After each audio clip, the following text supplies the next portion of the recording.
A king sits upon his throne, bathed in light and ceremony, but the true power often resided in the shadow just behind him.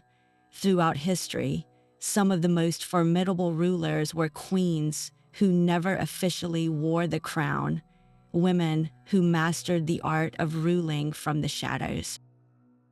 By the end of this, you will know the secret playbook of influence used by empresses, duchesses, and Gilded Age heiresses to command empires and topple kings. We will uncover how a Roman mother created an emperor only to be destroyed by him, and how American fortunes were traded for titles in a transatlantic game of power. What kind of person chooses to rule from the darkness rather than the throne? This archetype is defined not by a title, but by a specific kind of power.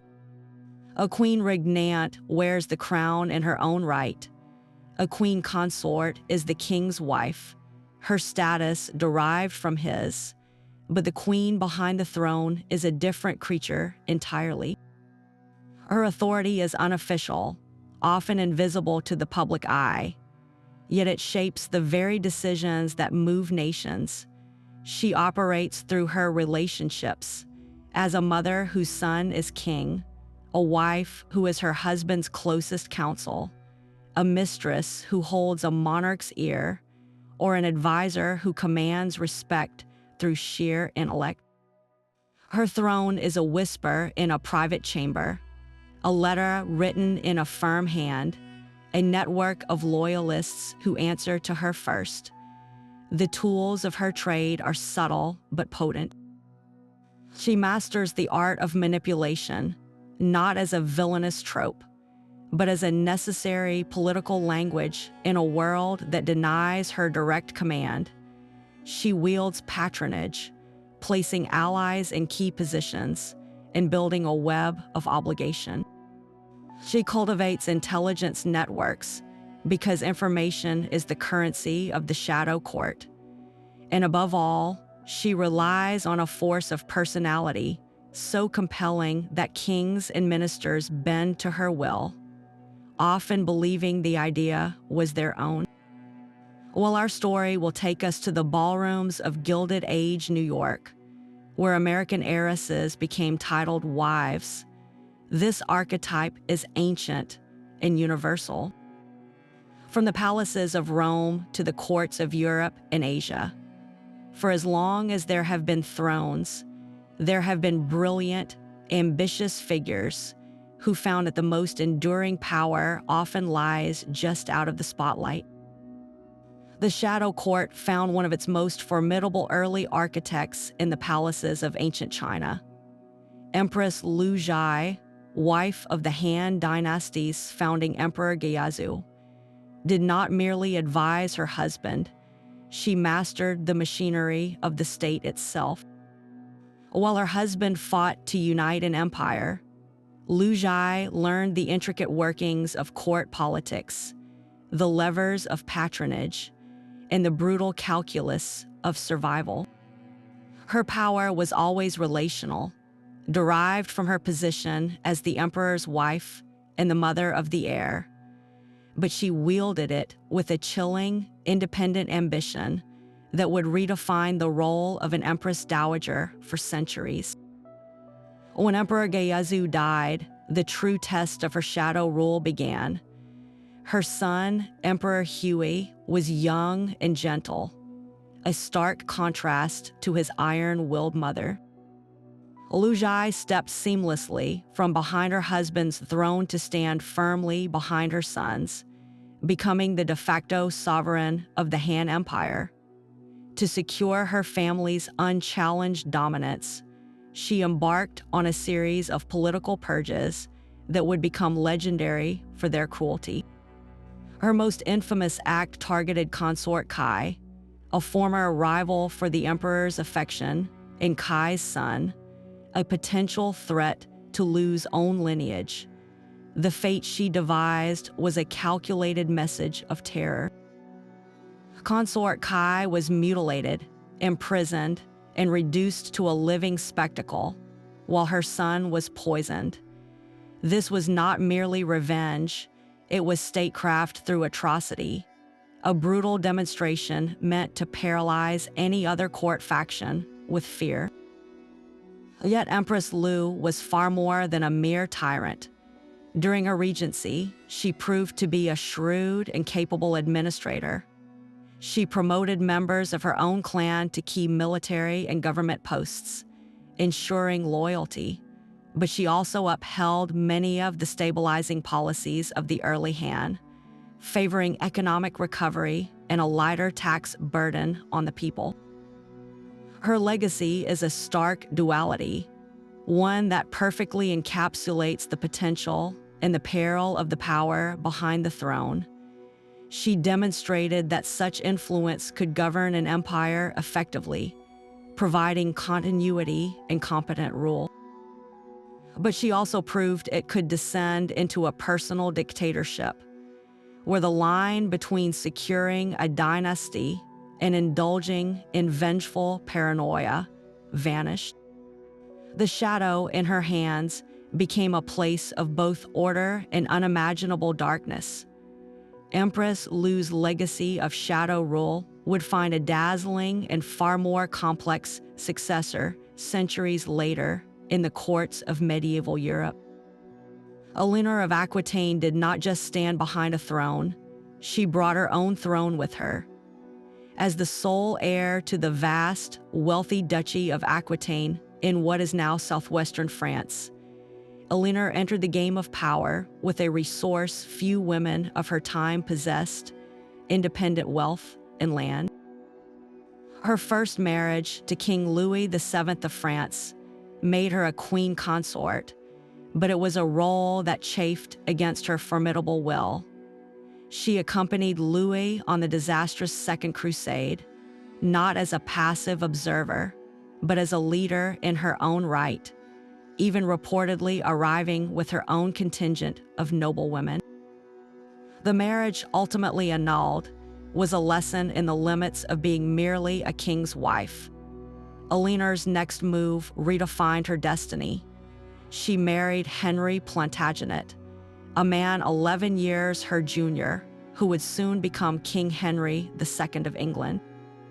This union was a political earthquake, uniting her lands in Aquitaine with his Angevin Empire to create a territory that stretched from the Scottish borders to the Pyrenees. As Queen of England, Eleanor's influence was profound and multifaceted. During Henry's frequent absences, crisscrossing his domains to enforce his rule, Eleanor often governed as regent, wielding administrative power directly. She was a legendary patron of the arts, cultivating a court culture of poetry, music, and the ideals of courtly love that transformed European literature. Yet this partnership of two towering personalities was also a collision. Henry's infidelities and his attempts to sideline her, particularly in matters concerning their sons, bred a deep resentment. In a stunning act of defiance, Eleanor supported a rebellion led by her sons against their own father. For Henry, this was the ultimate betrayal, not from a rival king, but from the queen behind his own throne. Her punishment was severe. For the next 16 years, Eleanor was imprisoned in various castles, a political prisoner removed from the board, but the Shadow Queen was not so easily erased.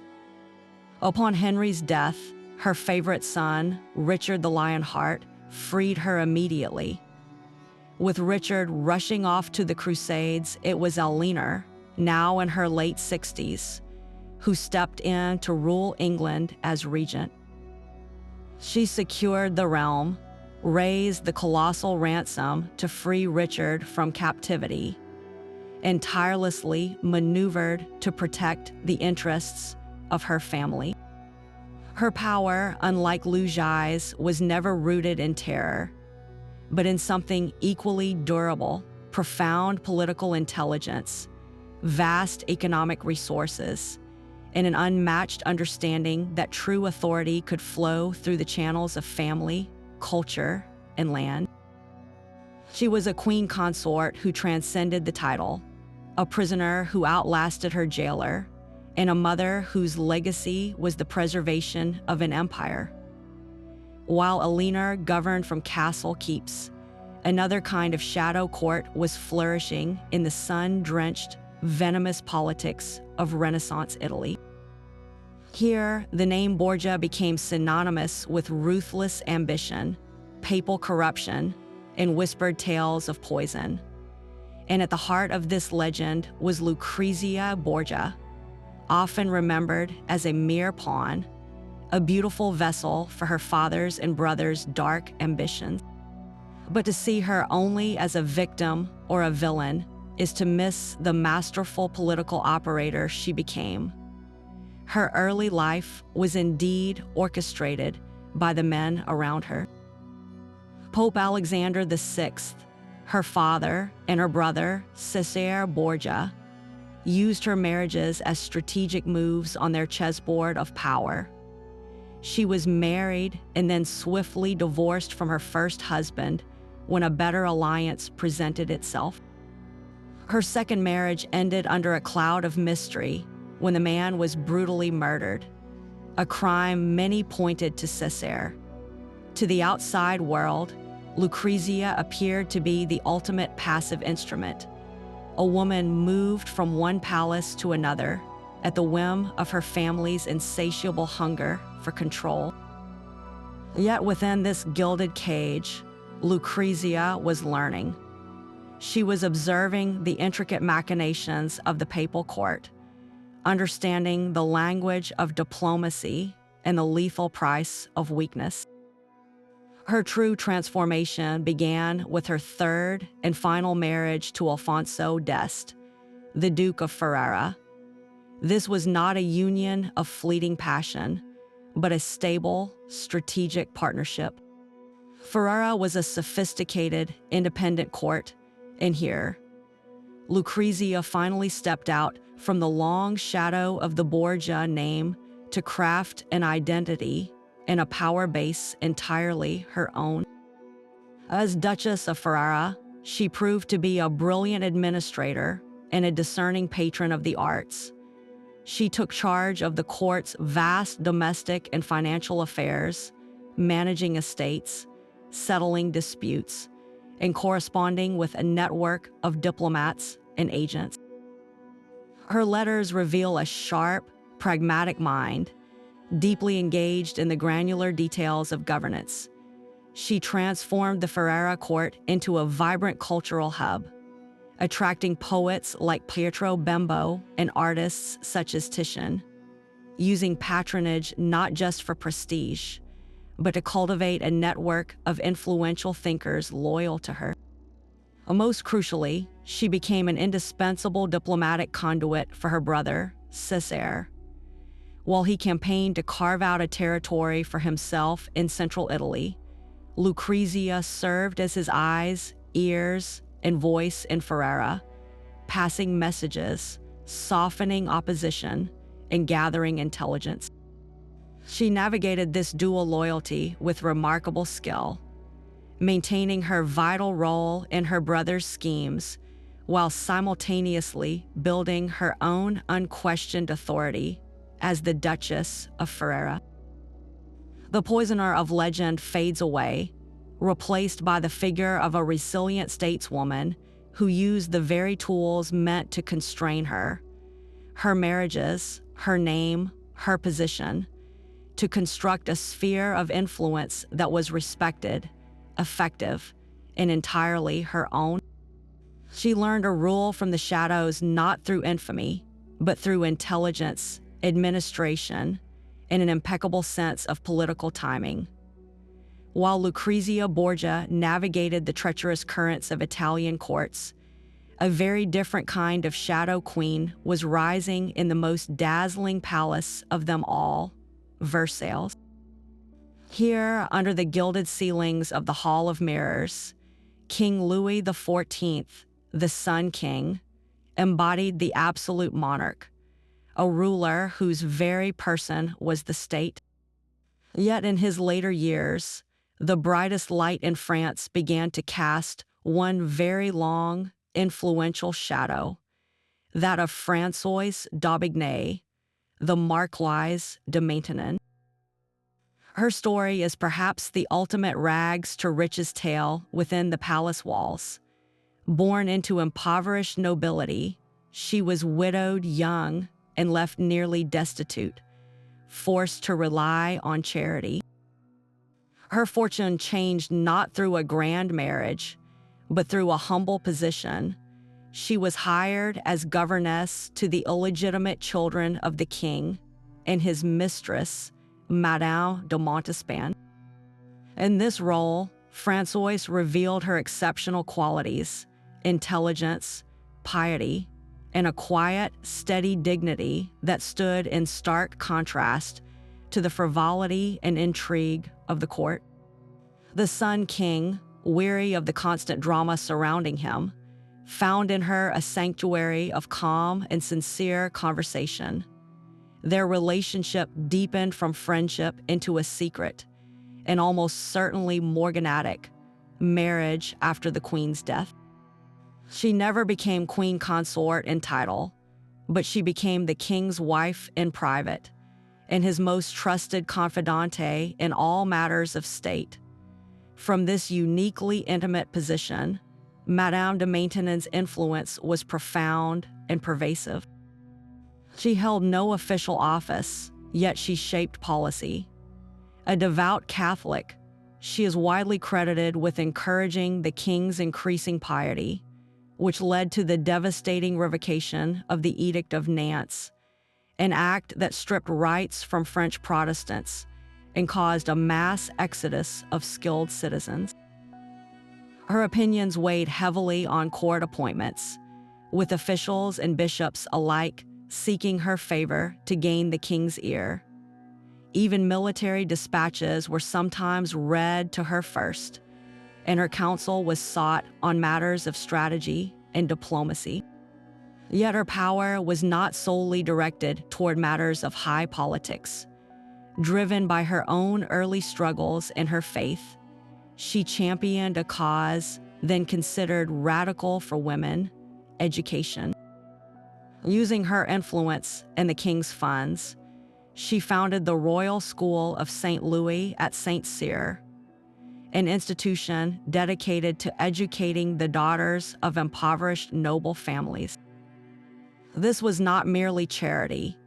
It was a strategic investment in creating a generation of virtuous, well-educated women who could strengthen the moral fabric of the nation, and by extension, the stability of the crown. Her legacy, however, is steeped in controversy. To her critics at court and to later historians, Madame de Maintenon became the perfect scapegoat for the darker turns of the Sun King's later reign.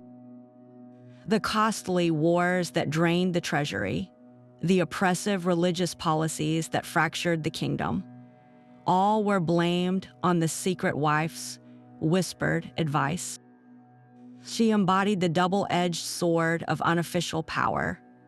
Her immense influence was undeniable, yet because it flowed through the private channels of marriage and affection, it was invisible, unaccountable, and therefore easily vilified.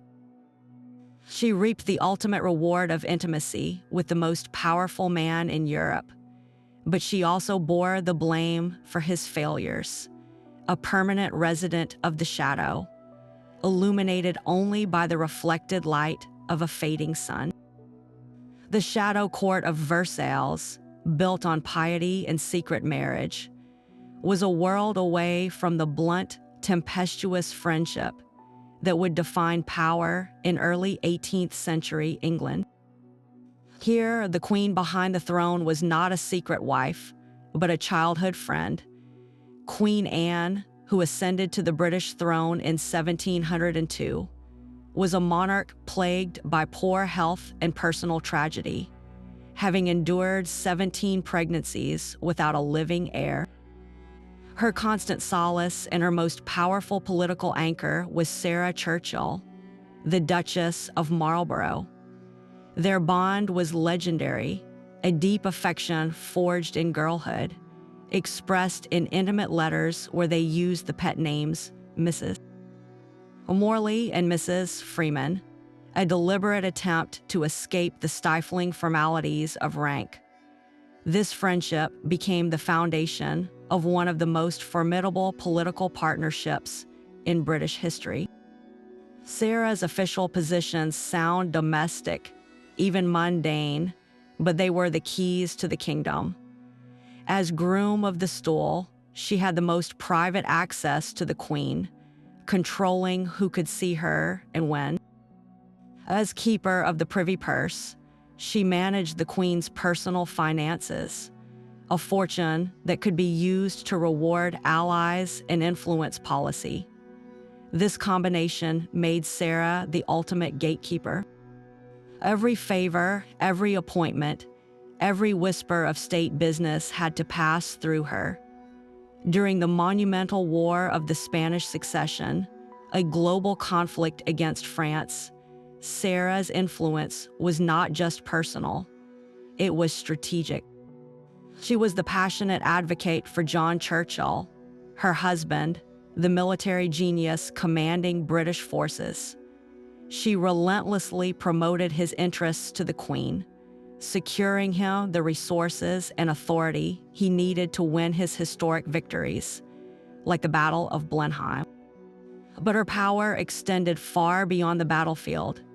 She used her access to shape the very composition of Anne's government, pushing for Whig politicians who supported an aggressive war policy and sidelining their Tory rivals. For years, Sarah Churchill was the government.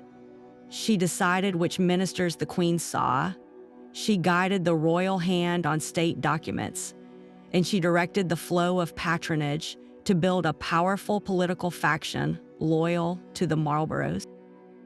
The relationship, however, was built on a volatile mixture of deep love and starkly contrasting personalities. Anne was shy, pious, and longed for quiet devotion. Sarah was brilliant, fiercely opinionated, and possessed a famously explosive temper. She believed her blunt counsel was a proof of true friendship.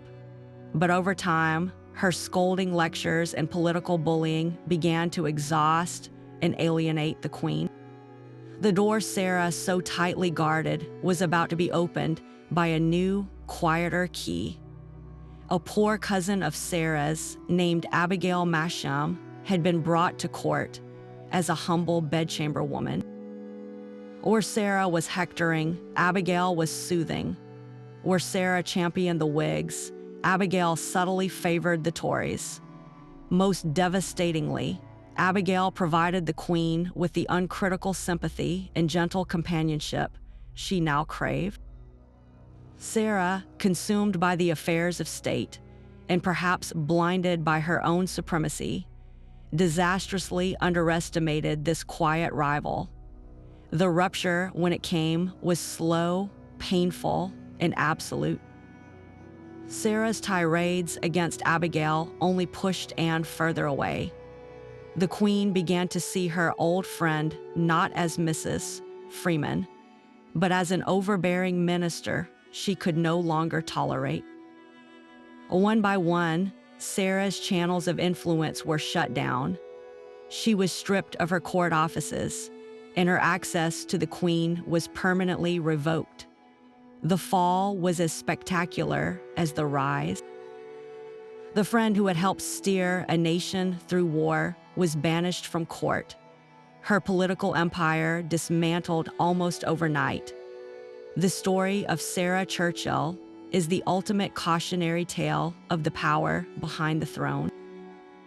It demonstrates how intimacy can be the greatest source of influence, a direct line to the monarch's will, but it also reveals its fragility. When that personal bond breaks, all the official titles and political networks can evaporate in an instant, leaving the shadow queen standing in the cold, outside the very gates she once commanded. Abigail Masham understood the power of a whisper where Sarah Churchill had relied on a shout. As a bedchamber woman, her role was one of quiet service, attending to the queen's most private needs in the royal bedchamber. This was not a glamorous post of public influence, but one of profound intimacy. While Sarah held the official keys to the kingdom, Abigail held the queen's confidence in the quiet hours of the evening, offering a sympathetic ear and a gentle presence. She never lectured Queen Anne on statecraft. She simply listened, and in doing so, she learned everything. Her style was the perfect antidote to Sarah's stormy confrontations. Or Sarah would burst into the queen's apartments arguing for a wig appointment or more funds for the war. Abigail would simply kneel to adjust the royal slipper, murmuring a piece of court gossip or expressing a humble opinion that just happened to align with Tory interests. She became the queen's refuge, a person who asked for nothing but companionship, making every favor she eventually received seem like a gift given freely, not a political demand. This was a masterclass in soft power. Abigail's influence grew not through official decrees, but through 1,000 small moments. She facilitated secret meetings between the Queen and Robert Harley, the leading Tory statesman, using her unassuming position to bypass Sarah's strict control over access. She would carry messages, suggest names for minor posts, and subtly reinforce the Queen's own growing desire for peace, a policy the Tories championed and the Marlboroughs opposed. The very humility of her station was her weapon, making her manipulations invisible until it was too late. Sarah, entrenched in her own supremacy, saw her cousin as a mere servant, a non-entity in the grand political game. She missed the quiet coup unfolding in the bedchamber. The final breach was triggered by a seemingly trivial matter, a dispute over the profits from a court position. Sarah, in her typical fashion, confronted the Queen with blistering anger, accusing Abigail of corruption and Anne of ingratitude. This public storm was the last straw for the weary monarch. Queen Anne, who had endured a lifetime of loss and illness, finally exercised her royal will. She dismissed Sarah Churchill from all her offices and forbade her from the court. The door was shut permanently. In the end, the formidable Duchess, who had commanded armies and ministries, was outmaneuvered not by a rival statesman, but by a bedchamber woman who mastered the art of the shadow. Abigail Masham's rise proved that in the economy of influence, constant, gentle pressure could erode even the most solid fortress of favor. The throne's shadow was not a fixed post, but a shifting space, always vulnerable to the next quiet soul who knew how to listen. A mother's quiet counsel could sometimes hold more weight than an emperor's decree. This was the delicate, powerful dance performed by Empress Maria Theresa of Austria, a monarch who wore her own crown with immense authority, yet chose to rule a second time from behind the throne of her son. After the death of her husband, she elevated her eldest son, Joseph, to be her co-ruler, a title he chafed under for 15 long years. Maria Theresa was a conservative reformer, a devout Catholic who believed in modernizing her empire's administration and military to ensure its survival, but always within the framework of tradition and faith.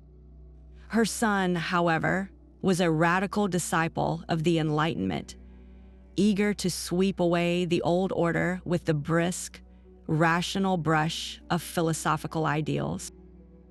Their shared rule became a daily battle for the soul of the Habsburg monarchy, fought not in public proclamations, but in private councils and on the margins of state documents. Maria Theresa, the ultimate power behind her own throne, now worked tirelessly to be the moderating force behind his. Her primary tool was relentless, meticulous education. She flooded Joseph with memos, letters, and position papers, dissecting his proposed reforms with a mother's worry and a sovereign's cold eye. When Joseph pushed to grant greater religious tolerance to Protestants and Jews, seeing it as a matter of philosophical principle and economic utility, Maria Theresa saw a direct threat to the spiritual unity of her realm. She was horrified, reportedly asking if they should perhaps introduce Islam next. But she did not simply forbid, she maneuvered. She would lobby key ministers, ensuring they understood her reservations before they met with the emperor.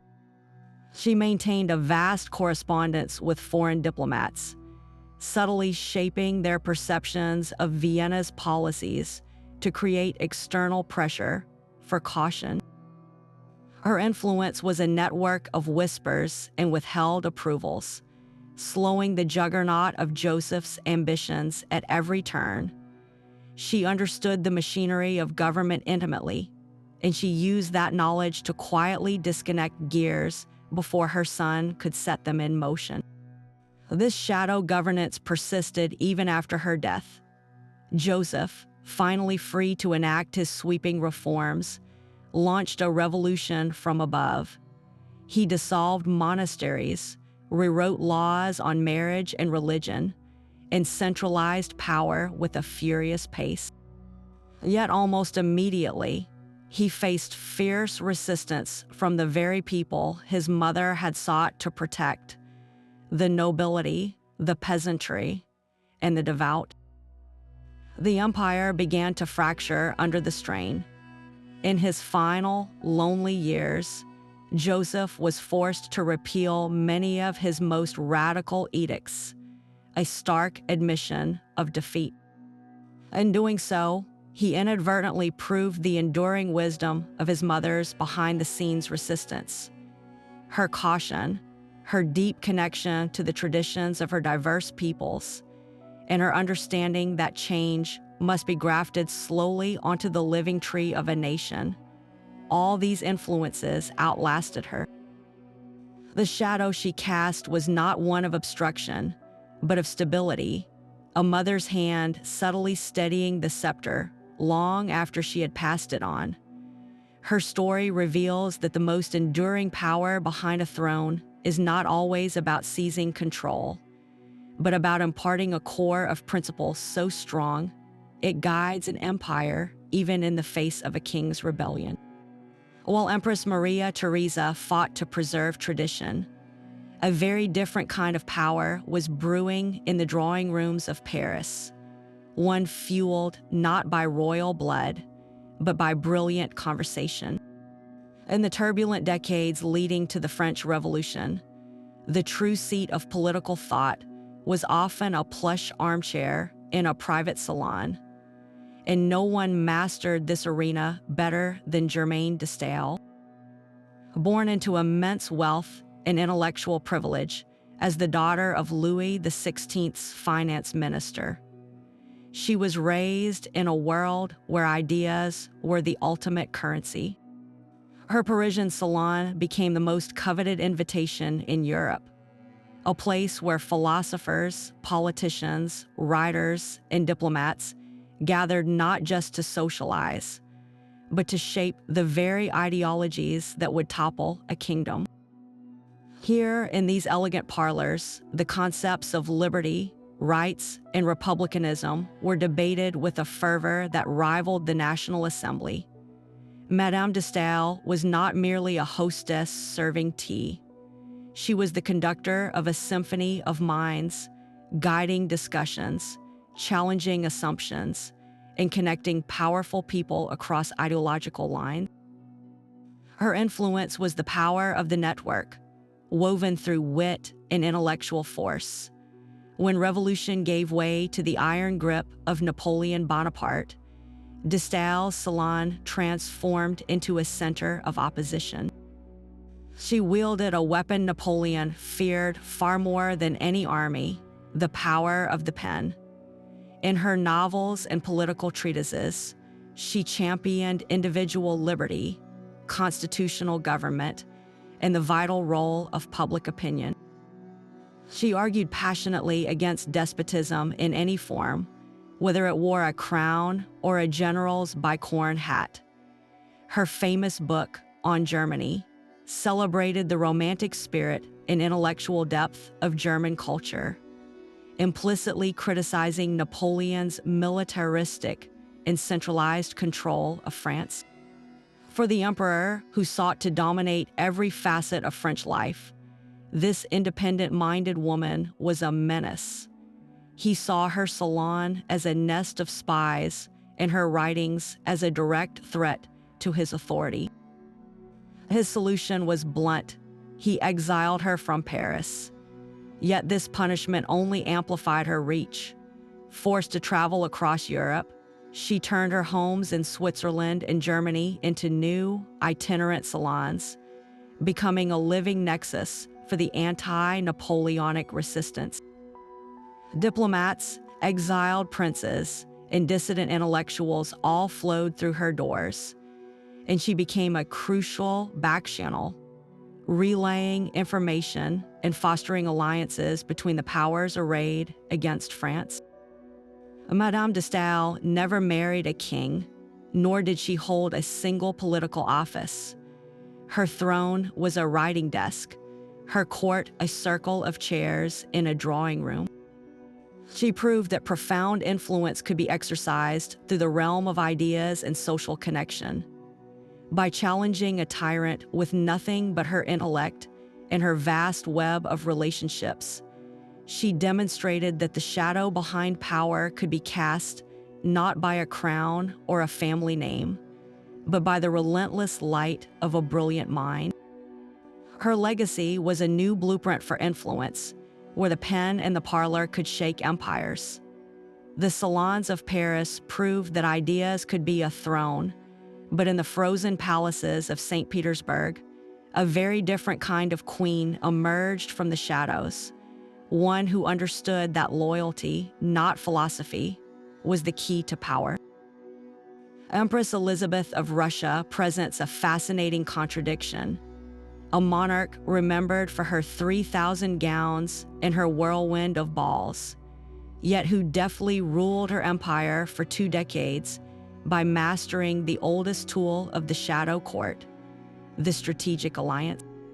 Her story, however, begins not with her, but with her mother, Catherine I.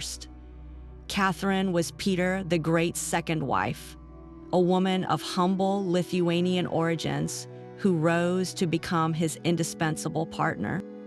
She possessed a common sense and warmth that could calm Peter's legendary rages, and upon his death, she was proclaimed empress in her own right, a stunning ascent. Her reign was brief, but it established a crucial network, a faction loyal not just to the Romanov name, but specifically to Peter's line through Catherine. When Catherine died, the Russian court entered a period of instability, with a series of short-lived monarchs from a rival branch of the family. Elizabeth, Peter and Catherine's daughter, watched from the wings. She was beautiful, charismatic, and immensely popular with the palace guards, the Preobrazhensky regiment, whose loyalty her mother had always carefully cultivated. Elizabeth lived a life of pleasure, often seen as a political lightweight, a princess content with her entertainments. This was her greatest disguise. In the dead of a winter night in 1741, with the support of those very guards who adored her as the daughter of their beloved Peter the Great. Elizabeth staged a bloodless coup. She marched into the palace at the head of her soldiers, arrested the infant emperor and his regents, and claimed her throne. The shadow network her mother had helped build had delivered her the crown. But could a woman known for her frivolity actually govern? Elizabeth's genius lay in knowing what she did not know. She had no patience for the minute details of administration or the complexities of foreign policy. Instead, she performed the role of the radiant, accessible empress, the center of a dazzling court that projected Russia's power and prestige. Behind the scenes, she did something remarkable. She empowered. She appointed supremely capable ministers, most notably Alexei Bestuzhev-Vuman as her chancellor. To Bestuzhev, she delegated the immense task of managing Russia's foreign affairs, trusting him to navigate the treacherous waters of European diplomacy to secure her empire's place as a great power. Her method was not to micromanage, but to set a clear direction and then select the best person to execute it. She ruled through a combination of personal charm and shrewd delegation. Her lavish spending on architecture, like the Winter Palace, and the arts was not mere extravagance. It was soft power, a statement that Russia was a cultured, formidable empire. She could be fiercely decisive when her authority was challenged, yet she avoided the brutal excesses of some of her predecessors. Elizabeth proved that ruling from behind the throne did not always mean manipulating a monarch. It could also mean expertly managing the talented people who stood in front of you. She built her power not on fear, but on loyalty, pleasure, and the wisdom to let competent hands steer the ship of state, while she ensured everyone was happy to be aboard. The glittering ballrooms of St. Petersburg and Versailles were echoes of an old order, but a new kind of shadow court was being built across the Atlantic, funded not by royal treasuries, but by smokestacks and railroads. In the late 19th century, America's Gilded Age created fortunes of staggering scale, wealth that could buy anything except the one thing these new industrial barons craved most: social legitimacy. In Europe, ancient aristocratic families held titles that stretched back centuries, but their grand estates were often crumbling, their coffers empty, sustained only by tradition. A perfect transactional exchange was born. American money would marry European nobility. The daughters of these millionaires became known as dollar princesses, human bridges between the new world's raw economic power and the old world's fading prestige. For ambitious American mothers like Alva Vanderbilt, a daughter was not merely a child to be raised. She was the ultimate strategic asset, a key to unlock doors that even vast wealth could not budge. These young women were dispatched across the ocean with dowries that could amount to tens of millions in today's money. A financial transfusion meant to save ancestral homes and restore political influence. On the surface, it seemed a simple trade, cash for a coronet. The heiress gained a title, and her family purchased a veneer of aristocratic respectability to silence the snobs back home. The noble husband secured the funds to maintain his estate, pay off debts, and perhaps even re-enter the political arena. But within this cold transaction, a more complex story often unfolded. Once installed in a drafty English castle or a grand Italian palazzo, the dollar princess was no longer just a pawn. She arrived with more than money. She brought modern American attitudes, organizational savvy, and a network of powerful financial connections. While her primary duty was to produce an heir and host impeccable parties, her wealth gave her a quiet, undeniable leverage. She could choose to renovate the manor, fund her husband's campaign for parliament, or patronize charities that extended the family's influence. In propping up these aristocratic houses, she wasn't just buying china for the cabinet. She was indirectly shoring up the very political and social structures of Europe. The stability of nations could, in a small way, hinge on the fortune of a railroad heiress from New York. One of the most famous of these brides was Consuelo Vanderbilt, whose story would come to define both the gilded cage and the subtle power it could contain. Her mother's ambition was a force of nature, and Consuelo Vanderbilt was its chosen vessel. The pressure to marry the 9th Duke of Marlborough was not a gentle suggestion. It was a campaign. Alva Vanderbilt, having clawed her way to the pinnacle of New York society, saw in the young Duke a final, unassailable triumph, a royal title for her daughter, and a permanent seal of legitimacy for the Vanderbilt name. The Duke, in turn, saw a financial rescue mission. His ancestral home, the colossal Blenheim Palace, was crumbling, its vast estates drained of funds. The marriage contract was a stark business deal, with Consuelo's dowry set at a sum equivalent to many millions today, a fortune that would literally shore up the foundations of a national monument. On her wedding day in 1895, Consuelo was famously seen weeping behind her veil, a 19-year-old girl entering a gilded cage of stone and tradition. The union was, by all accounts, a personal disaster. The Duke was distant and rigid, the palace was cold and drafty, and the role of a duchess felt like a script she had never wanted to perform.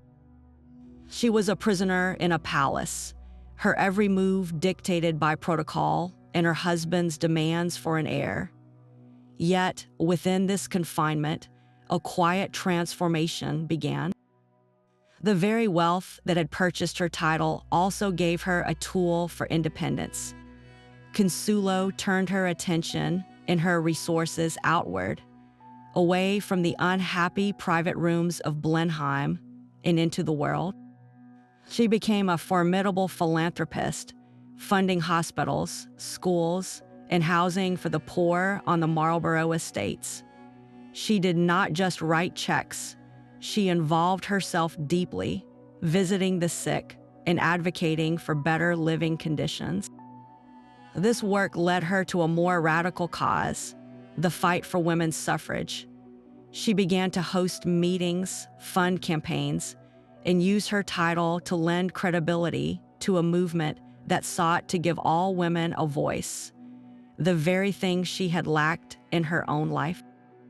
Her public influence grew even as her private marriage withered.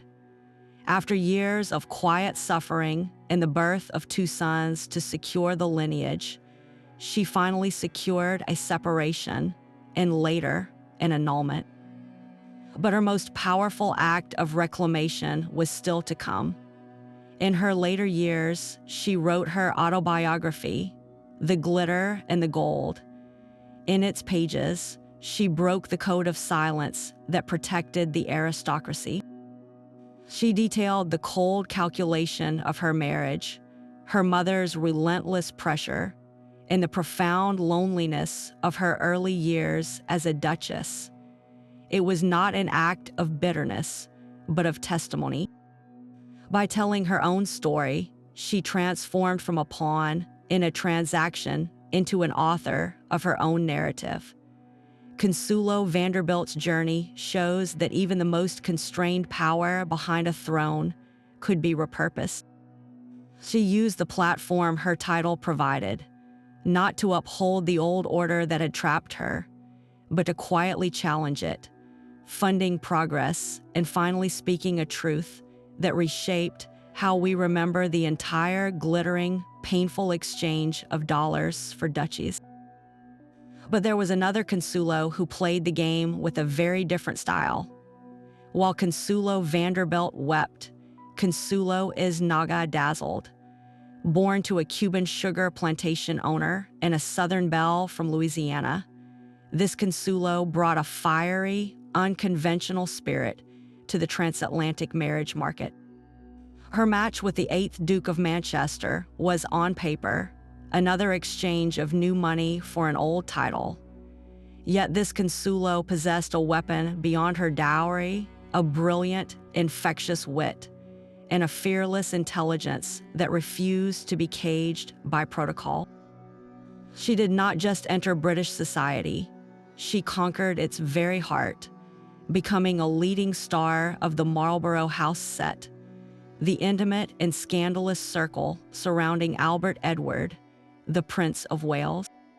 This was no ordinary social club. It was the unofficial shadow court of the British Empire.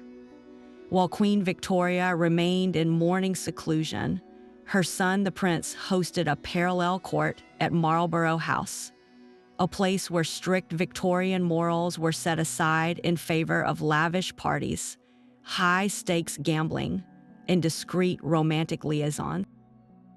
To be at its center, as Consuelo was, meant holding a passport to the most exclusive conversations in the world. Her role was that of the ultimate hostess and confidante. In her drawing rooms, dukes and diplomats, financiers and future kings mingled freely. The laughter was constant, the champagne flowed, and amidst the revelry, political alliances were subtly tested, government appointments quietly debated, and the social weather of the nation was forecast. Consuelo's genius was her ability to broker these connections not through force, but through charm. She was a brilliant conversationalist who could put anyone at ease, disarming stuffy aristocrats with her American candor and sharp observations. The prince himself adored her company, valuing her humor and her discretion.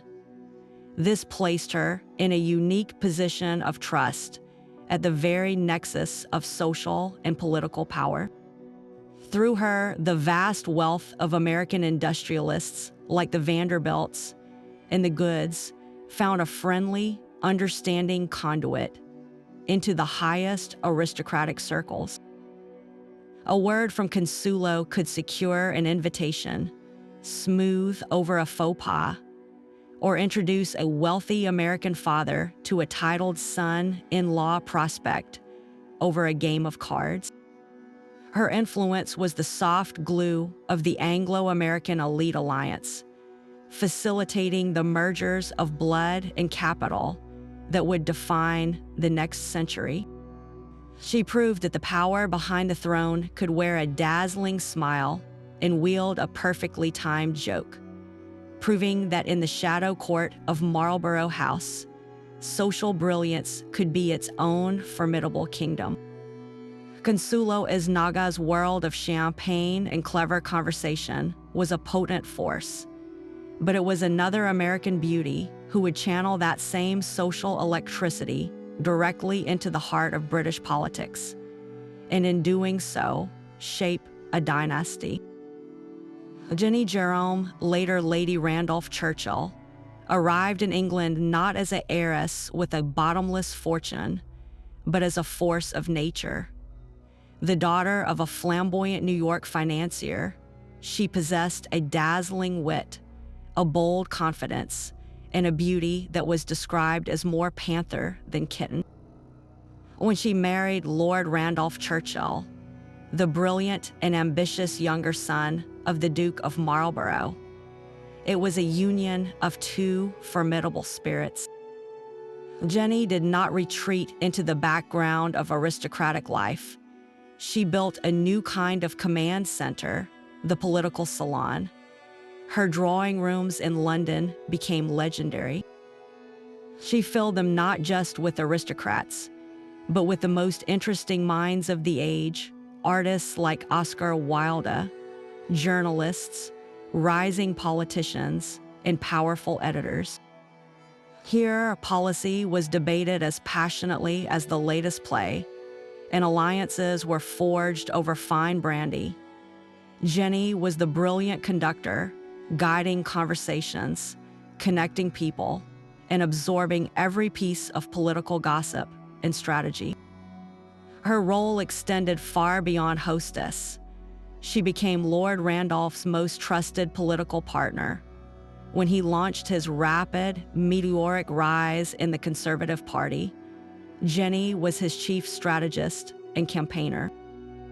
She wrote speeches for him, edited his articles, and used her vast social network to drum up support and soften opposition. She understood the power of the press in a way few aristocrats did, cultivating friendships with newspaper barons and editors to ensure favorable coverage. In an era when women could not vote or hold office, she campaigned tirelessly beside him, charming voters and using her American charm to present her husband as a dynamic, modern alternative to the old guard.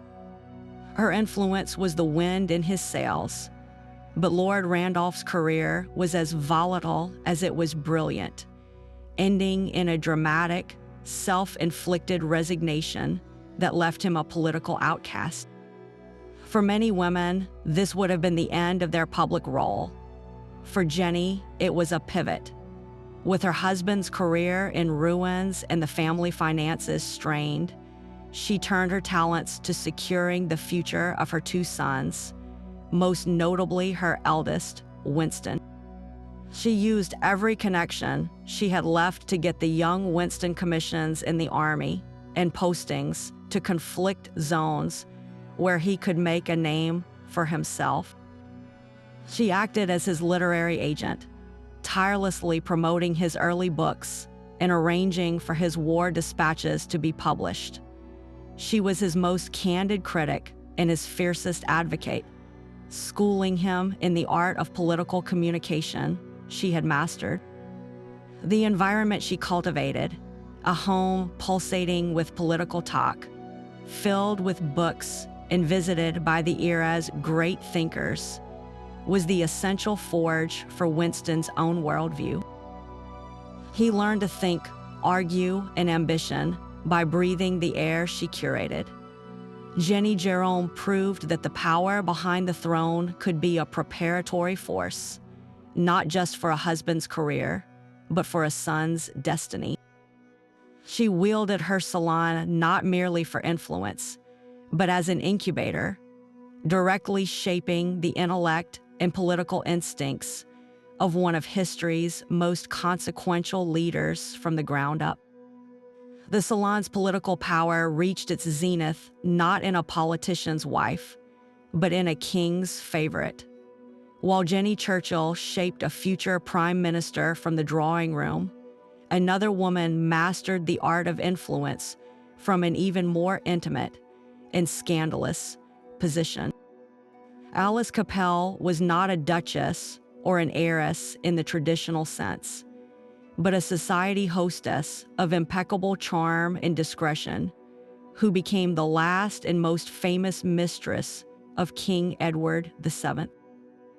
Their relationship was an open secret, woven into the very fabric of the Edwardian era. The king, having waited decades to ascend the throne, embodied a new spirit of luxury and sociability, a stark contrast to his mother's solemn reign. He surrounded himself with a circle of witty, beautiful, and entertaining companions, and at the center of that circle stood Alice. Her power did not stem from a title or a vast fortune, but from something far more potent, the king's genuine affection and deep trust. Alice Capel possessed a particular genius for making her role appear effortless and entirely natural. She was never seen to meddle or demand. Instead, she cultivated an atmosphere of delightful ease.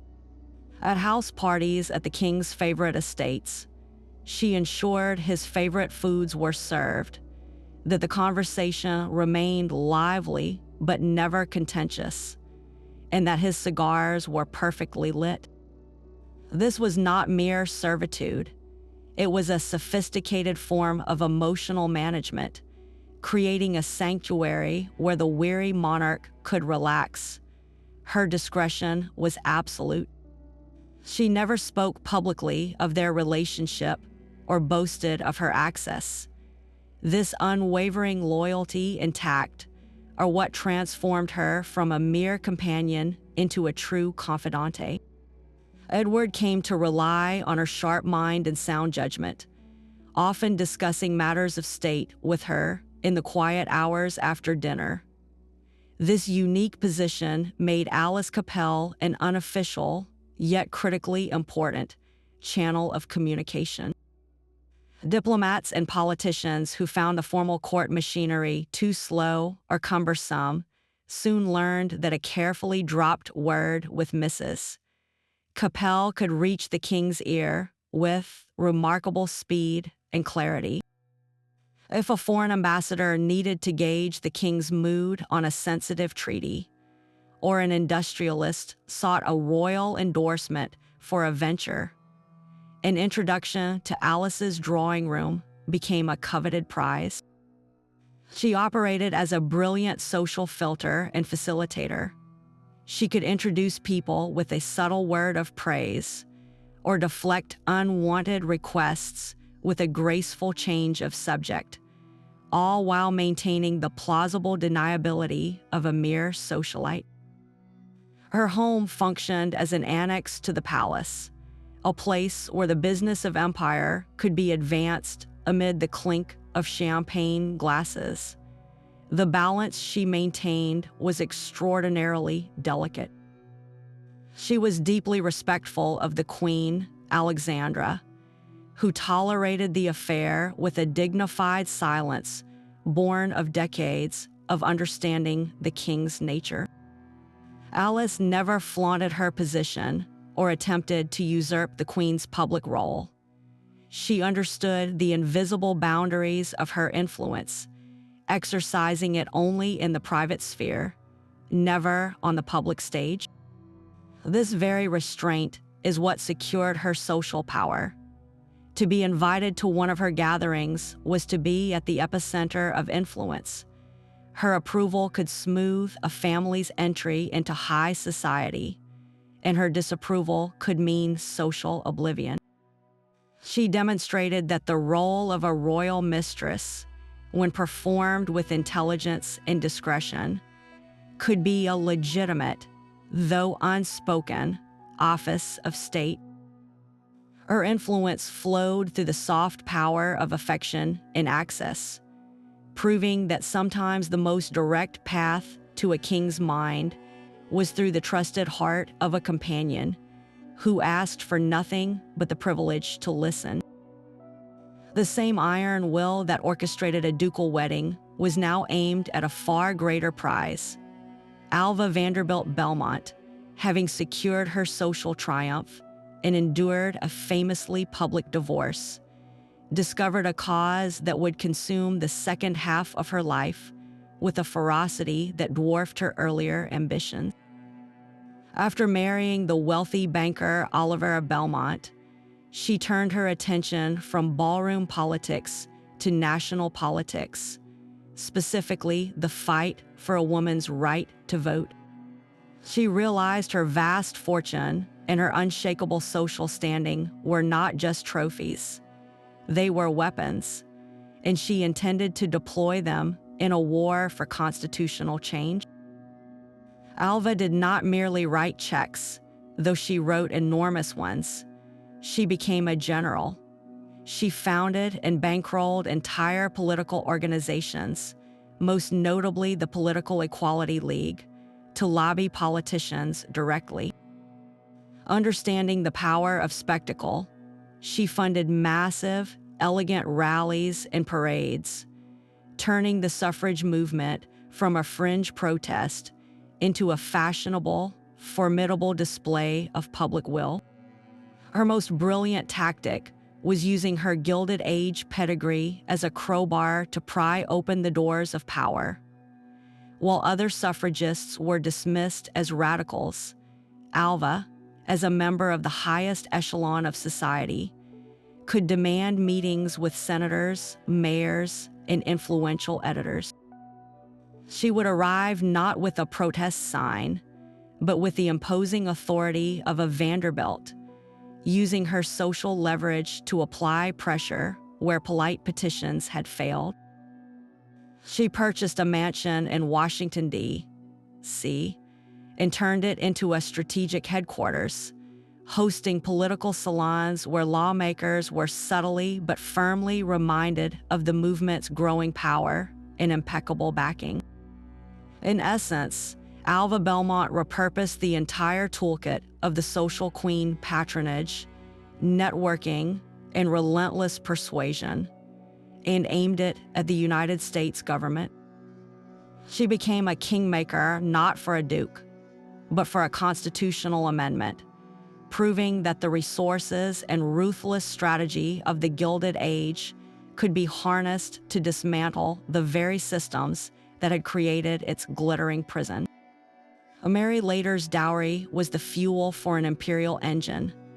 The daughter of a Chicago dry goods magnate, Mary brought a fortune so vast it could finance not just a lifestyle, but a political destiny. Her marriage to the brilliant, ambitious, and perpetually cash-strapped George Curzon was, like so many of her era, a transatlantic transaction. But Mary was no passive bank account. She invested her wealth with strategic precision, directly funding George's exhaustive travels across Asia and his prolific writing, all of which built his reputation as Britain's foremost expert on the East. When he entered politics, her money smoothed his path, covering the astronomical costs of campaigning and maintaining the grand homes expected of a statesman. Her financial backing was the invisible foundation upon which his career was built, a classic demonstration of the power behind the throne, where capital clears the way for coronation. That coronation came in 1898, when George Curzon was appointed Viceroy of India, the crown's most exalted imperial post, and Mary, now Lady Curzon, stepped into the role of vicereine. Here, her influence shifted from private patronage to public theater. She surveyed her new domain, the official residences, and found them shockingly shabby. The seat of British power in India, Government House in Calcutta, was a faded, poorly maintained building that failed, in her eyes, to project the majesty and permanence of the empire. So Mary Lader Curzon opened her own purse once more, launching a breathtaking restoration. She poured a fortune into refurbishments, filling the vast rooms with exquisite European and Asian antiques, silks, and artworks. She hosted legendary, opulent balls and dinners under glittering chandeliers, meticulously crafting a courtly spectacle designed to awe both visiting European royalty and India's own princely rulers. This was not mere decorating. It was political communication in velvet and gold leaf. By creating a setting of overwhelming splendor, she reinforced the hierarchy of the Raj, visually asserting British superiority and stability. Her power was exercised through ambience and authority, using her wealth to manage the imperial myth itself. Yet her legacy is etched in more than furniture. Her deep affection for India led her to champion public health initiatives, and after surviving a near-fatal miscarriage, she used her influence to establish a fund for training Indian nurses in modern techniques. a lasting contribution that softened the hard edges of imperial rule. When she died tragically young, her heartbroken husband saw his political fortunes eventually wane without her stabilizing presence and financial support. Mary later proved that the queen behind the throne could be an architectural autocrat, building not only a man's career, but the very stage upon which an empire performed its power. The ultimate test of a shadow queen's power is whether she can move a king to abandon his throne. In 1936, the world watched in disbelief as King Edward VIII of the United Kingdom chose love over duty, abdicating to marry the twice-divorced American socialite, Wallis Simpson. This was not a quiet manipulation in a back corridor. It was a seismic public event that reshaped a monarchy and defined the 20th century's most infamous royal scandal. To understand it, we must look beyond the fairy tale of a king's sacrifice and into the complex, shadowy influence of the woman at its center. Edward, as Prince of Wales, had been a restless, charismatic figure, deeply unhappy with the rigid protocols of royal life. When he met Wallis Simpson, he found in her not just a romantic partner, but a commanding personality who offered a vision of a different life, one of sophisticated ease and modern freedom. Her Baltimore apartment became his sanctuary, a world away from Buckingham Palace. Her influence was profound and personal. She curated his friends, refined his tastes, and offered the unwavering adoration and sharp wit he craved. He was, by many accounts, emotionally dependent on her, referring to her as the perfect woman. When he ascended the throne in January 1936, this private dynamic instantly became a constitutional crisis. The King of England was also the supreme governor of the Church of England, an institution that at the time forbade the remarriage of divorced persons if a former spouse was still living. Wallis Simpson, with 2 living ex-husbands, was seen as utterly unsuitable to be queen consort. Prime Minister Stanley Baldwin presented Edward with a stark choice: the crown or Mrs.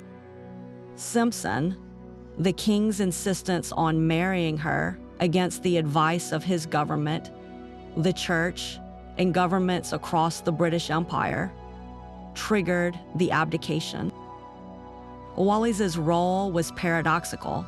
She was both the catalyst and, in many ways, a reluctant participant in the drama. Letters suggest she urged Edward to reconsider, to find a way to remain king. But the perception was everything. And the perception was that an American divorce, had such a hold over the monarch that he would willingly destabilize the institution he was born to lead. This perception was weaponized and darkened by the gathering storm in Europe. Persistent, though largely unproven, rumors swirled about Wallis Simpson's Nazi sympathies. She and Edward had visited Germany in 1937, meeting Adolf Hitler and being warmly received by top Nazi officials. German diplomatic cables, later intercepted, suggested she passed information to the Germans, though historians debate their authenticity and her actual intent. Whether she was a naive admirer of German order, a deliberate agent, or simply a politically careless socialite, the shadow of suspicion fell over her and, by extension, the exiled Duke of Windsor. For the rest of their lives together, the couple were permanent exiles, drifting through glamorous homes in Paris and New York, but forever barred from meaningful royal roles or a return to Britain. The British establishment and the new king, George VI, viewed Wallis with deep distrust, a dangerous influence permanently neutered by exile. In Wallis Simpson, we see the archetype of the queen behind the throne pushed to its most destructive modern limit. Her influence, real or perceived, did not gently guide a reign, it ended one. She became the ultimate cautionary tale, a consort whose shadow was so long and so dark, it forced a king to step out of the light forever, proving that the most dangerous power behind a throne is the kind that makes the monarch forget why the throne exists at all. The abdication crisis did more than exile a king. It created an entirely unexpected monarch, and the woman who stood beside him would become the century's most beloved queen. Elizabeth Bowes-Lyon never sought to be queen consort. She had, in fact, turned down the proposal of the shy, stammering Prince Albert, Duke of York, twice before finally accepting, drawn by his gentle sincerity. Their life together was one of quiet, devoted service, until his older brother's departure thrust them onto the throne as King George VI and Queen Elizabeth in 1936. The new king was thrust into a role he feared, carrying the scars of a debilitating speech impediment and a profound lack of confidence. His wife's role instantly transformed from supportive partner to indispensable pillar. Her power was not one of political maneuvering, but of emotional and symbolic reinforcement. She became his chief strategist in the battle for public confidence. As war clouds gathered, her genius was to understand that morale was a weapon as vital as any tank or plane. When Buckingham Palace was bombed during the Blitz, she famously declared, "I am glad we have been bombed. It makes me feel I can look the East End in the face." She and the king refused to leave London, visiting bomb sites, hospitals, and munitions factories. Their presence a living rebuttal to Nazi propaganda that the British ruling class was weak and detached. The image of the king and queen walking through the rubble, speaking with ordinary people whose homes were destroyed, was priceless propaganda of the most authentic kind. She perfected the art of the meaningful glance, the gentle touch on the arm that steadied her husband during public appearances, a silent communication that spoke of unwavering solidarity. She made the monarchy feel human, resilient, and utterly united with its people. Her soft power was a national shield.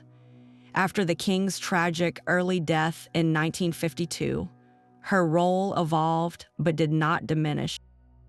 As Queen Elizabeth, the Queen Mother, she became the royal family's anchor and its most cherished matriarch. For the next 5 decades, she was a constant, warm presence for her daughter, Queen Elizabeth II, a trusted advisor who offered counsel drawn from a deep well of experience. She understood the unspoken rules of public life, the importance of tradition, and the delicate balance between change and continuity. Her advice was never a command, but a perspective offered over tea, a story from the past that illuminated a present dilemma. She maintained her own vibrant court at Clarence House, a hub of social and political intelligence where politicians, artists, and diplomats mingled. Through this network, she kept a finger on the nation's pulse, offering her daughter insights that no official briefing could provide. Her longevity itself became a source of power, a living link to the stoicism of the war years and the stability of the past. In an institution often scrutinized for its coldness, she was its heart, diffusing potential scandals with a well-timed joke or a display of grandmotherly warmth. She proved that the most enduring influence behind the throne is not always about steering policy, but about safeguarding spirit. Her role was one of emotional infrastructure, providing the steadfast support that allowed a king to lead and a queen to reign. A reminder that the strongest foundations of power are often built on loyalty, love, and an unshakable smile in the face of storm. The Queen Mother's role was one of tradition and stoicism, but the 21st century demanded a new kind of royal partner. Enter a queen who does not whisper in shadowed corridors, but broadcasts to the world. Queen Rania of Jordan represents a profound evolution of the archetype, a consort who wields her platform not as a silent influence, but as a megaphone for global causes, masterfully blending advocacy with statecraft. Born Rania al-Yassin to Palestinian parents, she brought a modern, professional background to her marriage to then Prince Abdullah, having worked in marketing for Apple and Citibank. When Abdullah ascended the throne in 1999, she became one of the youngest queens in the world, and she immediately began to redefine the script. Her power stems not from controlling access to the king, but from controlling the narrative around her nation and its priorities. She operates as Jordan's global ambassador and its compassionate face, using every tool of the digital age to advance her causes. Her primary battlegrounds are education, cross-cultural understanding, and the empowerment of women and youth. She founded the Jordan River Foundation, focusing on community empowerment and child safety, and she champions initiatives to overhaul Jordan's public school system, arguing that quality education is the only true antidote to extremism and poverty. But it is her mastery of communication that truly sets her apart. Queen Rania was an early adopter of social media, amassing millions of followers on platforms like Instagram and YouTube. Here, she does not simply post ceremonial photos. She crafts a direct, personal connection. She shares glimpses of family life, discusses her initiatives in accessible language, and responds to global events with thoughtful commentary.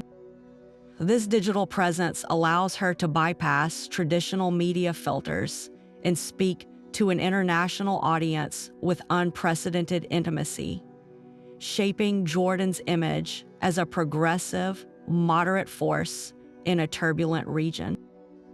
Her advocacy extends to the highest diplomatic stages. She is a frequent speaker at the United Nations, the World Economic Forum, and other global summits, where she leverages her celebrity to draw attention to refugee crises, educational deficits, and the need for intercultural dialogue. In these settings, she acts as a powerful extension of King Abdullah's own foreign policy, softening his diplomatic messages with a focus on human stories and shared values. Her role is that of a modern mediator, building bridges between the Arab world and the West through a language of empathy and shared aspiration.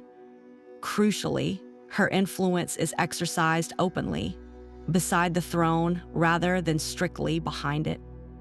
She is publicly acknowledged as one of King Abdullah's most trusted advisors, a partner in both governing and imagining Jordan's future. This visibility is a strategic choice, making her advocacy more credible and her impact more measurable. Queen Rania demonstrates that in an era of transparency and connectivity, the most effective power behind a throne may be the kind that operates in full view, using persuasion, narrative, and global engagement to shape policy and perception, proving that a queen's voice can be her most formidable crown. A title is one kind of power, but the keys to the treasury are another. In the sweltering, politically fractured kingdom of Jerusalem during the 12th century, Queen Melisende mastered this truth with breathtaking skill. As the eldest daughter of King Baldwin II, she was not raised to be a passive princess.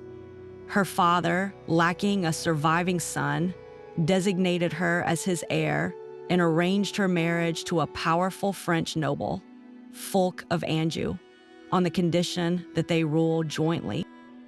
This was her first lesson in power. It was something to be contractually secured, not merely inherited.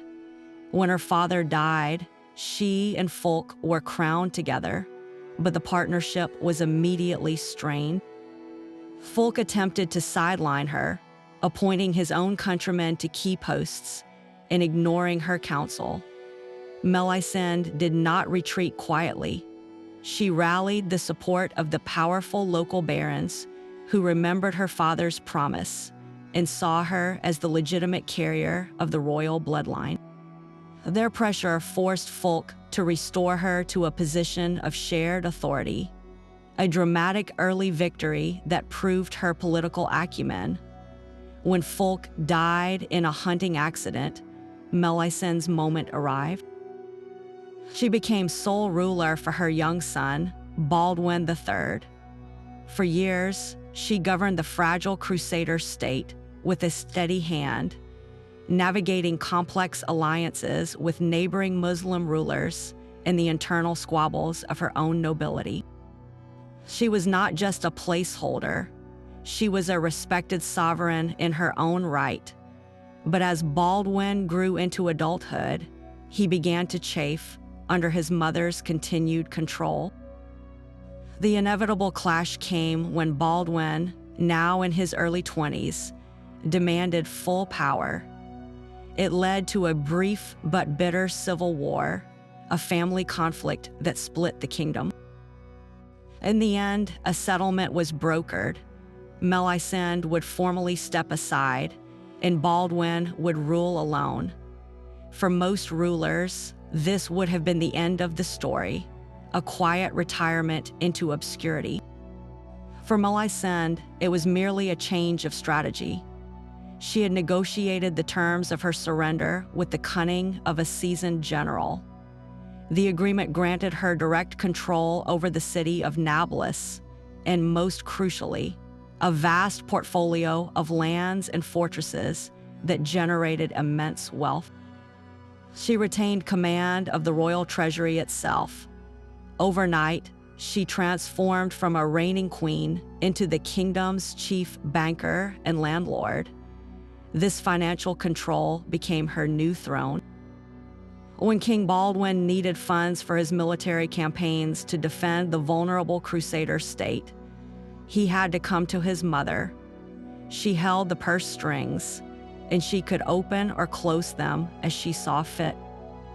Her wealth bankrolled his armies, making her support not just valuable, but essential for the kingdom's very survival. Furthermore, the fortresses she controlled were not just sources of revenue. They were strategic military assets, commanding key roads and territories. Baldwin might wear the crown, but Melisende held the castles that protected it. She used this leverage not to undermine her son, but to ensure her voice remained central to all major decisions. She became a power broker he could not afford to ignore, forcing the king to negotiate with his own mother on matters of state, war, and diplomacy. Her court in Nablus became a parallel center of influence, where disaffected barons and foreign emissaries knew real authority still resided. Melisende's story strips power down to its most practical elements. She demonstrated that official titles could be stripped away, but control over the economic and military infrastructure of a kingdom was a far more durable form of authority. She ruled from behind the throne by mastering the most fundamental language of all, the language of resources, proving that sometimes the most powerful person in the room is not the one wearing the crown, but the one who signs the checks and holds the deeds to the land. While Melisande wielded financial power, another queen mother would use spectacle and terror to try and hold a fracturing nation together.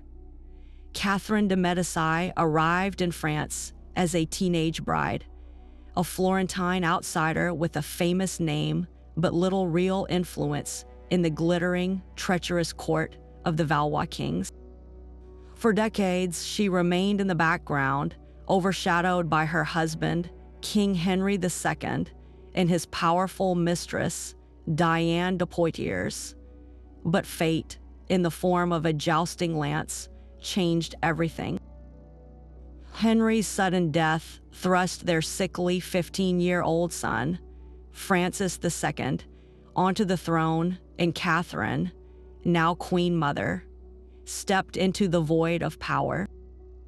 She would spend the next 30 years in a desperate, often brutal, struggle to keep the French monarchy from being torn apart by the very forces tearing at the soul of Europe, the wars of religion. France was split between the Catholic majority, led by the powerful Guise family, and the growing Protestant Huguenot faction, championed by the House of Bourbon. With a series of young, weak kings as her sons, Catherine's authority was always that of a regent, a power behind an empty throne. She understood that to rule, she needed to project an image of unshakable royal majesty that her sons could not. So she became a master of political theater. She orchestrated lavish, week-long court festivals known as magnificences. These were not mere parties. They were carefully scripted propaganda events. Elaborate parades, mock naval battles, and allegorical ballets were staged at staggering expense, all designed to display the wealth, unity, and divine favor of the Valois dynasty. In a country divided by faith, she used culture as a unifying language, or at least a distracting one. Her architectural projects were equally strategic. She oversaw the expansion of the Louvre and began the construction of the Tuileries Palace, creating a vast new royal complex in the heart of Paris. This was more than a building campaign. It was a physical assertion of central authority, a stone and mortar declaration that the crown remained the fixed point around which all factions must orbit. Her diplomatic tool of choice was marriage. She used her children as living peace treaties, weaving a web of alliances meant to balance the warring sides.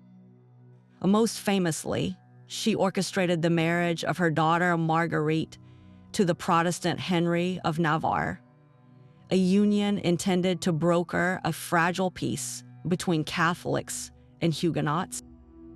This wedding in August 1572 would become the stage for Catherine's most infamous and bloody failure, the gathering of Protestant nobility in Paris for the celebrations created a tinderbox of tension. Whether driven by paranoia, a ruthless desire to decapitate the Huguenot leadership, or simply losing control of the volatile situation, Catherine and her council made a fateful decision. In the early hours of St. Bartholomew's Day, a wave of targeted assassinations began, swiftly spiraling into a city-wide, then nationwide, massacre of Protestants. The exact degree of Catherine's involvement is still debated by historians.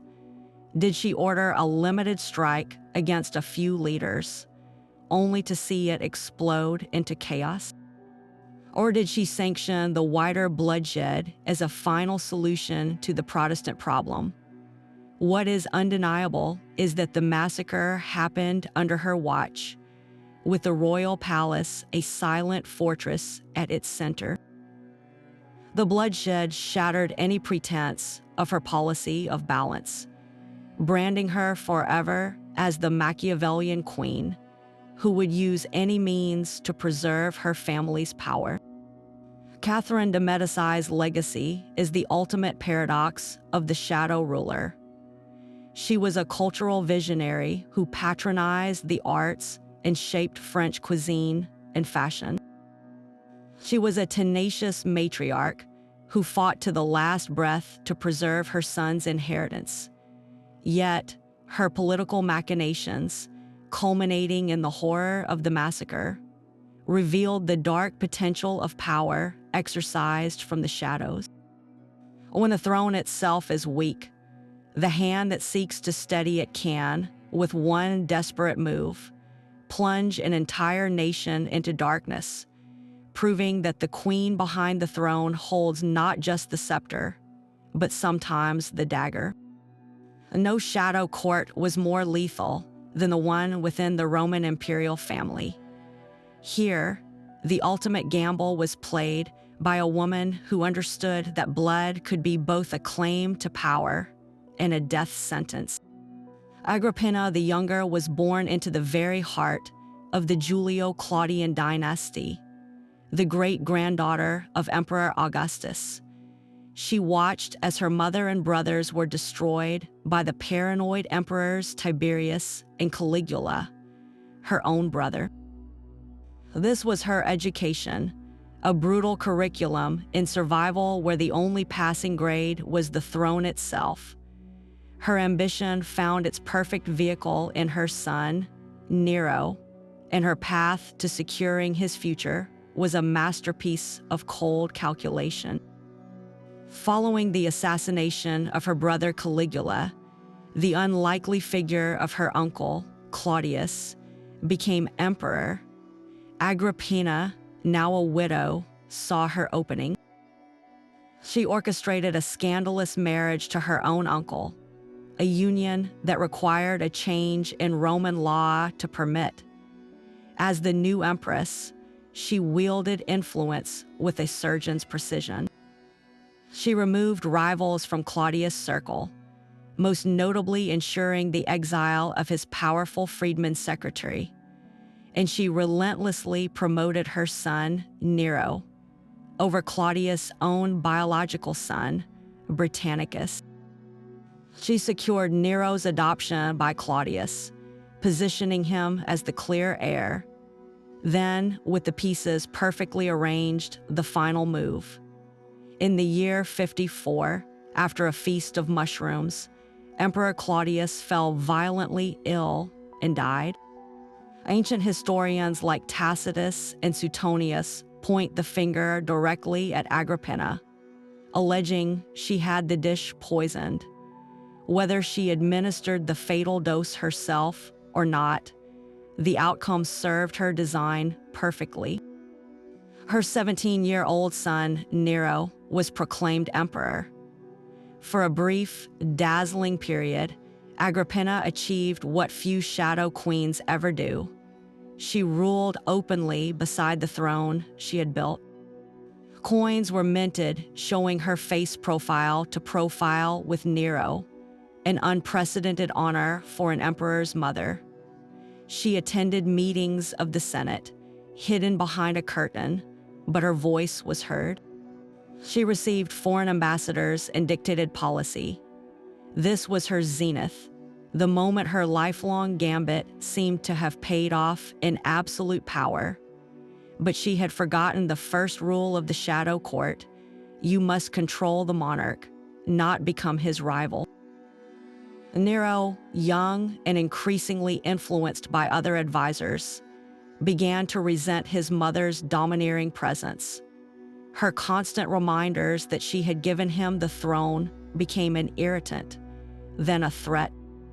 The breaking point was likely her opposition to his affair with a freedwoman named Acte, and her potential support for the true blood heir, Britannicus. Nero had his half-brother poisoned at a dinner party, a clear signal to his mother. The relationship spiraled into a deadly Cold War. Nero stripped her of her honors and her guard, pushing her from the palace. According to the ancient accounts, He then attempted to kill her through staged accidents, a collapsing ceiling and a sabotaged boat, each more elaborate than the last. When the boat failed to drown her, he finally abandoned subtlety. In the year 59, he sent soldiers to her villa. They clubbed and stabbed her to death. It is said her final words, as the assassin raised his dagger, were to tell him to strike her womb, the very source of the emperor she had created. Agrippina's story is the archetype's darkest reflection. She mastered every tool, marriage, murder, patronage, and propaganda. She navigated the most dangerous court in history and won, placing her son on the throne. Yet her influence contained the seed of its own destruction. In crafting an emperor, she crafted a monster who saw her not as the architect of his power, but as its greatest obstacle. She proved the most perilous lesson of all. The ultimate limit of a queen behind the throne is the mind of the king she puts there. From poisoned mushrooms to purged rivals, from lavish salons to social media campaigns, the queens behind the throne have navigated their worlds with a shared, ruthless ingenuity. Their methods were as diverse as their eras, yet their playbook reveals consistent, powerful tools. Financial mastery, like Melisende holding the treasury or the dollar princesses bankrolling empires, proved that economic control could outlast a crown. The power of motherhood and family, wielded by figures from Agrippina to Empress Maria Theresa, created both unbreakable bonds and fatal dependencies. Patronage and the cultivation of networks, whether in a leaner of Aquitaine's court or Alice Capel's drawing room, built alternative structures of loyalty and influence. And perhaps most enduringly, the sheer force of intellect and communication, from Germaine de Staël's pen to Queen Rainia's digital diplomacy, allowed ideas to shape nations from the shadows. Yet for every triumph, there was a constant looming risk of downfall. The personal bond could break, as Sarah Churchill learned in A Storm of Tears. The protege could turn on the creator, as Nero turned on Agrippina. The shadow could grow so dark it consumed the throne itself, as Wally Simpson's influence triggered an abdication.